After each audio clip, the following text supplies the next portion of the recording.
my channel. Today I wanted to do a little discussion video.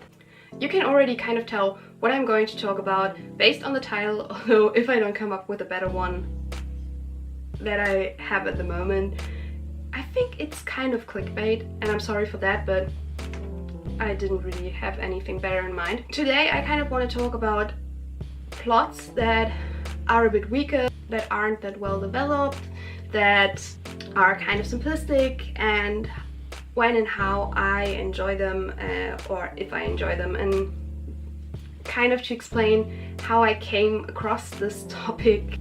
I went to the cinema and watched some movies, and I realized that I had issues with both of those movies, one being Ghost in the Shell. I had a few issues with this that I won't go into too much detail because I actually plan on doing a separate video for Ghost in the Shell. But just know there were kind of issues I had with the movie, but still I enjoyed it. And the movie that sparked this thinking process even more is Sword Art Online Ordinal Scale, because there were a lot of things that I recognized while watching the movie that were kind of, you know, not that were weak, and you already saw that it wasn't the best well-developed plot. And I still really enjoyed this movie as well, and that got me thinking, because I know if I would have read both of these movies in a book format, I wouldn't have enjoyed them as much as I did as a movie. And I don't really know if I would have finished those stories if they were in book format, and that really kind of got me thinking why. Because as you've seen in my wrap-ups so far this year, I have become really picky with my stories, and if there's something that gets on my nerves, I just DNF this book and never really think about it again. And so I was really kind of shocked to see that with movies that wasn't the case. With Ghost in the Shell, let me say this, the story was good and I really enjoyed the story and I was really invested in the story, and I didn't think that the story itself was a weak part, but there were things that kind of wore it down. And what I believe saved this movie for me was kind of the visual, because these visuals were just so amazing. I have never seen a movie with such good visuals, with such good CGI, and I was just blown away by this. Just looking at this movie, it was worth everything. And also I like the characters. I obviously liked this movie enough to want to read the manga, and I still really like the movie. I have a poster, and I have another poster here that's just too big to hang into my room. That's why I haven't hung it, but I would have. I really wanted to. But with Sword Art Online I can get a little bit more into detail. So, little bit of mini backstory. I knew that this was a thing, and I have heard the title Sword Art Online before, but I have never actually watched anything Sword Art Online related. I haven't read the light novels, I haven't read the mangas.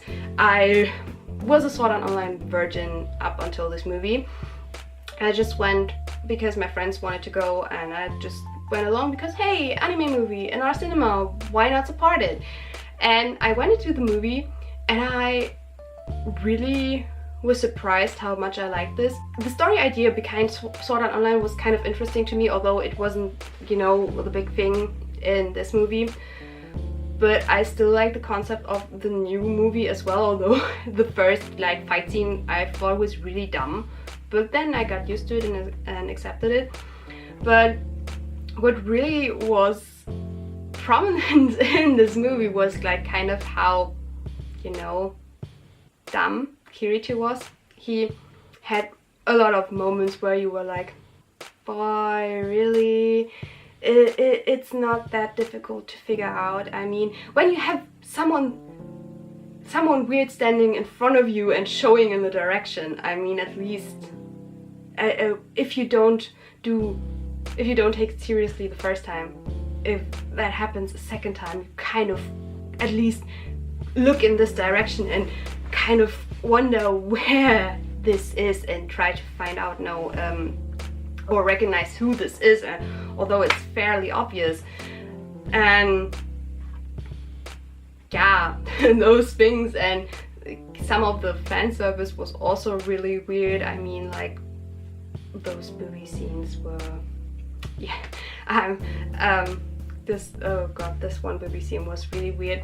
And if this would have been a book, I think I kind of would have been so annoyed with Kirito, because he's the main protagonist and the story would have at least focused on him most of the time, and I would have been so annoyed by such a little brat that it's too dumb to figure anything out, has difficulties learning to fight, and then Swordmaster. The movie, I actually really enjoyed those fight sequences. They were really good and especially really watchable and really enjoyable because of the music, because of the soundtrack that was there. And oh, the soundtrack was just so amazing. Just because of the music, the movie was really good.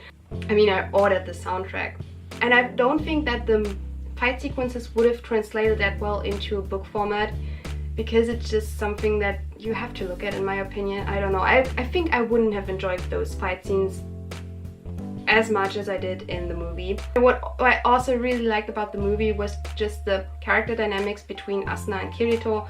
They were just so sweet, and I really liked their dynamics and their relationship, and that's also really what was enjoyable to watch. The last thing that I really liked was that there were motives behind what was going on. So when you had everything laid out in front of you and you know who did what for which reason whatsoever, it was understandable, and it gave the characters, in my opinion, a lot more character depth, and it made it just so much more relatable. And I was sitting in my seat and almost crying because I was just so moved by those motives and everything that happened. And yeah, I really enjoyed the movie, and I enjoyed the movie actually so much that I want to watch the anime and read the light novels. So the movie obviously did a lot of things right, and like I said, but if any of this would have been a book, I would have been so annoyed with everyone and never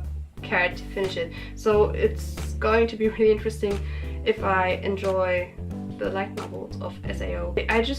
Now I want to have your opinion on this, of what makes a book or movie that maybe has not the best plot ever enjoyable.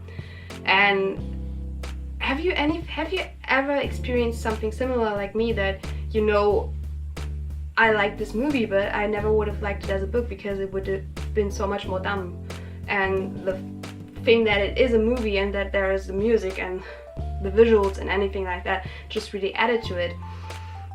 Or do you think I'm completely crazy? It's also possible. I hope you enjoyed my little babbling video, and if you do, give it a thumbs up, subscribe if you want to see more, and I guess I will see you soon with another video, guys. Goodbye!